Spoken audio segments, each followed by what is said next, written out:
For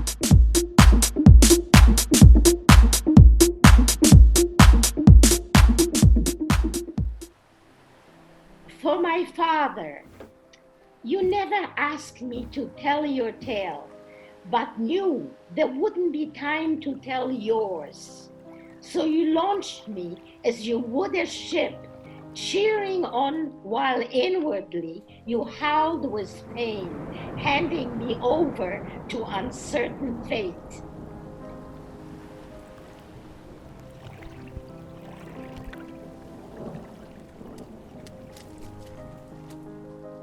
I come from a middle-class Jewish family, and in November of 1940, the Germans came to requisition the apartment. We made our way to the Warsaw Ghetto, which was very small. We shared the rooms with my mother's younger sister and her baby, Elizabeth. I actually went to school. It was hidden. We had to go down some kind of a staircase underneath. Now, 1942. The conditions got much worse in the ghetto. By that time, I was almost 12 years old. I went to work with my parents sewing. My feet could hardly reach to the bottom of the sewing machine. But my father, who was a very wise human being, asked my aunt to call the nurse of her baby to come and get Elizabeth, my cousin, out of the ghetto. Then one day, the nurse showed up, and my father that night begged her to take me as well. So the next morning, my father called me and he said, "You have a new name, Alicia Pasherkevich." The ghetto wall was 8 feet high and we jumped down. And the minute we jumped, we were surrounded by Polish adolescents screaming, "You Jews!" And she bribed them, and they finally let us go. And we went to Lviv. And Yanina went to work, and I was left to take care of my cousin Elizabeth. However, eventually, the neighbors started suspecting that Yanina was harboring Jewish children. The Germans came in, and luckily they didn't come to our apartment, but they came to one of the apartments and they took a baby and smashed its head on the wall. How do you forgive that? How do you forgive it? And that's when Yanina made the decision. She said, "I have to leave to go to my family because I'll take Elizabeth as my daughter. But you cannot come with me because you're too old." Now, as I'm saying it, I want you to know I completely understood what she was saying. I didn't have, it still makes me cry because I didn't have any anger. And I understood that it was impossible for her to keep both of us. And I went to Warsaw. After, I think, 3 or 4 days, I decided I've got to do something. And I got a job as a cook in a Polish family. The husband in that family decided to make his way into the kitchen where I slept in the middle of the night. Well, I was pretty sexually aware and I realized what it meant. I didn't want to be treated the way the husband thought I could be treated. So I left that place, and the next morning I went to the German Arbeitsamt and gave them a cock and bull story, and I want to volunteer to go to Germany.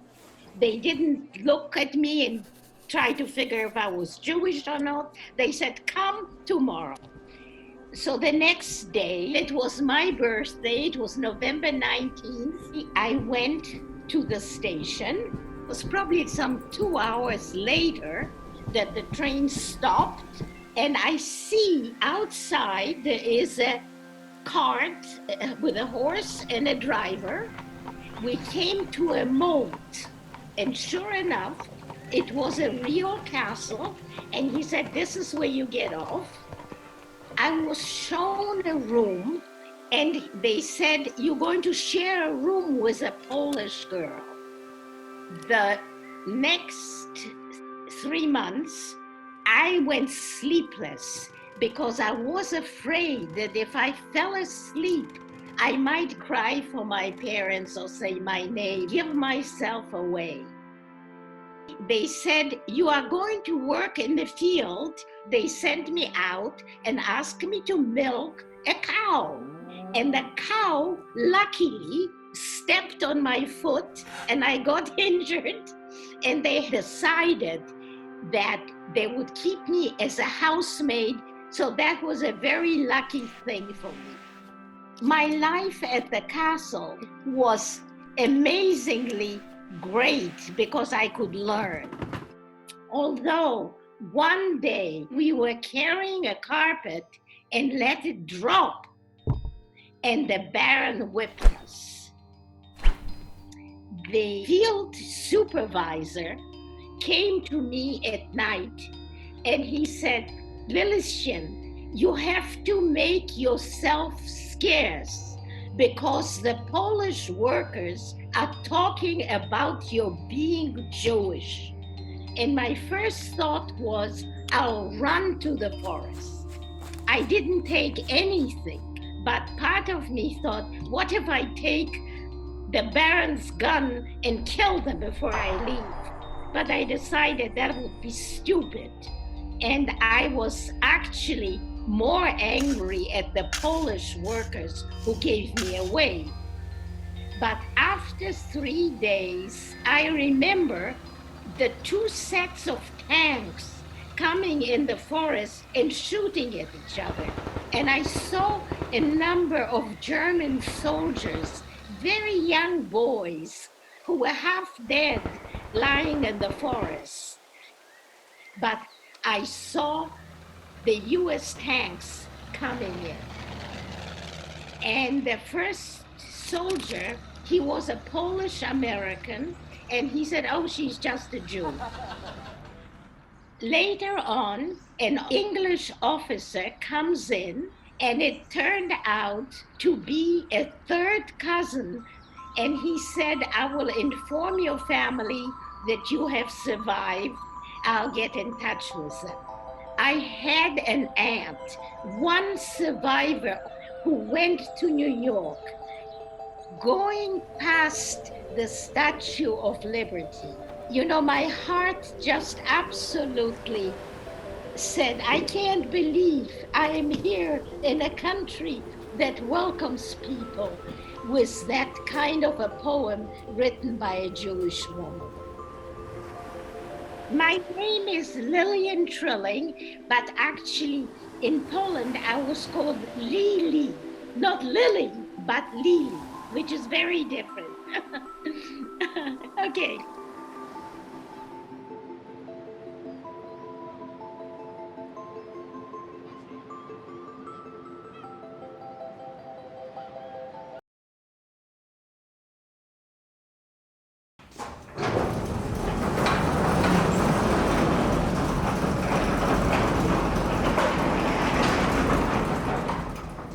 I'm Nobu Nishigawara, or Nobuhito Nishigawara to be full name. I'm a professor at Cal State Fullerton, and I teach ceramics, and also I run production of the dinnerware company called WRF.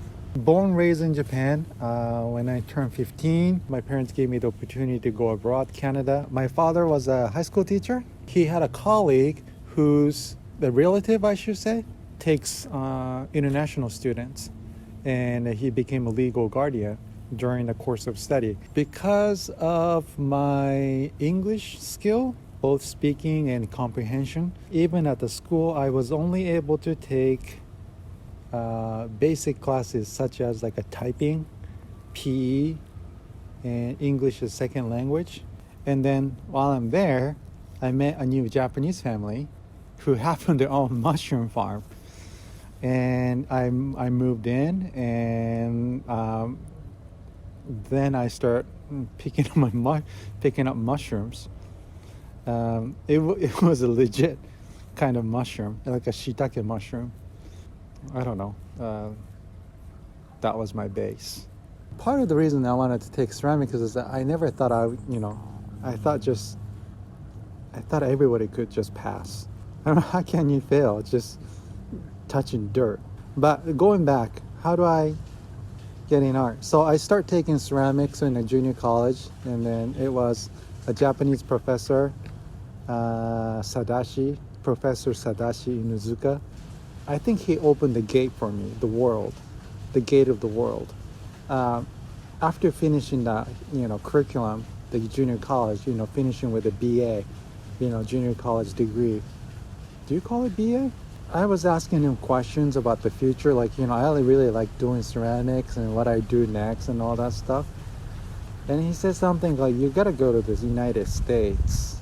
And it's like, okay. So if I draw a family tree, I want you to expect the back side of the family tree. In alien form? Yeah. I'm so confused. It wasn't really me abducted. It was What? It was my brother. What? Maybe. It could be. It could be. My brother was for sure. But one night he woke up, the window was open. He saw a flashing light in the sky. And it was flashing. And then he thinks he's abducted. That's it. I still think everything in Japanese, and in my head I have to translate everything before the word comes out. So that's why there's a lot of delay sometimes. Huh? What grade is high school in Japan? What grade does it start? High school? Uh-huh. And then sometimes I don't finish my sentence because I realize what I'm saying is incorrect. And I have to stop. If you focus the tree in front of you, you can't see what's behind the tree. Mm-hmm.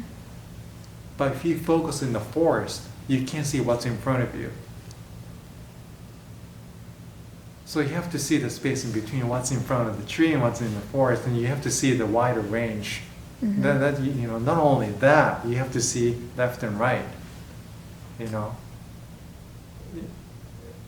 It's four-dimensional. I don't think the life is all about knowing where you want to go. It's about the exploration. That's what it. Yeah. Because that builds your confidence, who you are, what you're capable of. Just keep your options open. Just explore. See different things. That's all. Not with Corona though. Don't feel like you can go different places. I won't. Okay. Yeah, in general speaking. Yeah, just keep your opens. Don't pigeonhole. You don't put yourself in the corner. You can't get away. You can get out of it. Don't put yourself in the hole, tiny hole. Mm-hmm. Yeah. Yeah.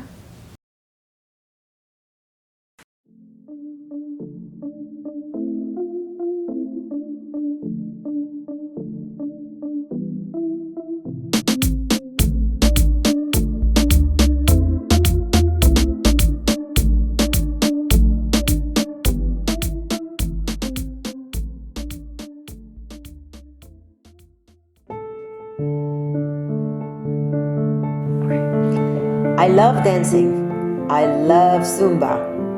Dancing makes me happy. I used to attend dance competitions in the 1980s and dance a lot of times professional. Dancing threw a lot of enjoyment in my life. But at the same time, I have learned life is not always full of roses. Now that I'm older, I decided it is time to go back to dancing.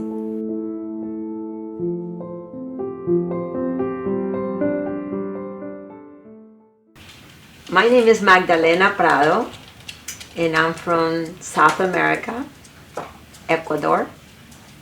And I came here to California in 1976.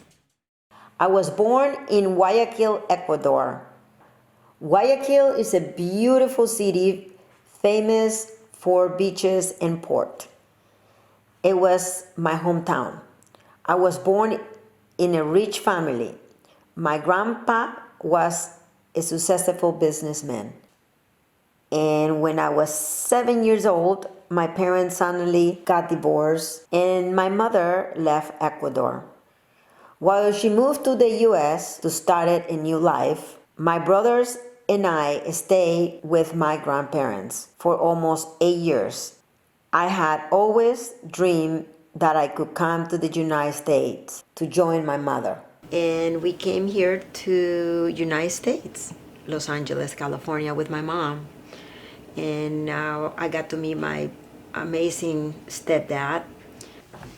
Pues me llamo Eda López, vine de Ecuador pues, a ver nuevos horizontes, traje a mis hijos con todo mi amor y pues pasé mucho trabajo porque vine a probar suerte por acá, trabajé mucho y ¿para qué? Dios me ayudó, me bendeció, pude traer a mis hijos en la cual pues soy inmensamente feliz porque tengo unos maravillosos hijos, trabajadores, responsables, todos están graduados.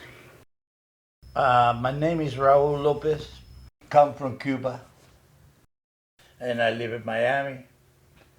Then Miami the job was no good, so I come back to California. And the same year that I came back, I missed my wife. 5 years later, I met Magdalena, William, and Vicente coming.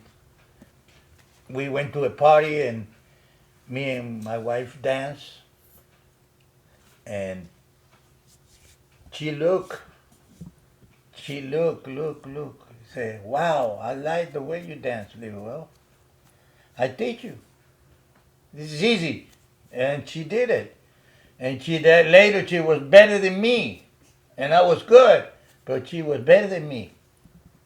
So I feel very proud of her to do what she did and when she did it. And we came to school here. I started 9th grade in Bolsa Grande High School. Then I met my dance partner that was around about the 80s. He asked me if I would like to join him for the tryouts for Dance Fever, the show that I always wanted to be on. I said yes, and we practiced 5 hours every day for 3 months. There was about 500 people competing, trying to get in this television show for Dance Fever, but we got picked. I could not believe that my dream came true. I like my artistic career. It was wonderful, but I also I started thinking actually now a different path, a different career, a different dream. I decided to go to insurance business. I learned a lot and I worked really hard. I won a lot of business. I got me my dream car, my 450 Mercedes convertible. The insurance business was so great, and I did it for almost 20 years. I married in 1990. From this beautiful marriage, I have my son named Christian and my daughter Michaela. It was the best time because I have the opportunity to spend my time and dedicate my time to each of them giving me my love and my full attention. I was married for almost 20 years. I stopped everything and I did not do any work. In 2010, my husband filed divorce. It was very shocking to me because I had no idea what was happening. After the divorce, I lost my home.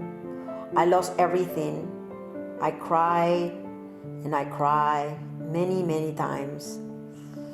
I was devastated and sometimes depressed. Now that I'm older, I can't stop thinking about my grandfather. He was diagnosed of having a tumor, a brain tumor, and it was very devastating for all of us, because especially for me, because I adore my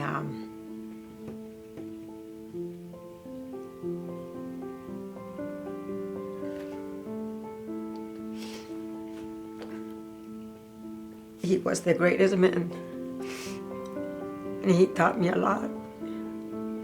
I always remember he provided for me a lot of love, and he gave me the best lesson ever, because you can have everything, but the love is the most important thing, the love of your family. I decided I need to be strong for my kids, for myself. So I decided that I needed to go back dancing, because dancing wouldn't make me physically, emotionally, and mentally healthy. I had a few friends just get together so we can forget our stress of our lives. In every moment that we were together, I feel very happy.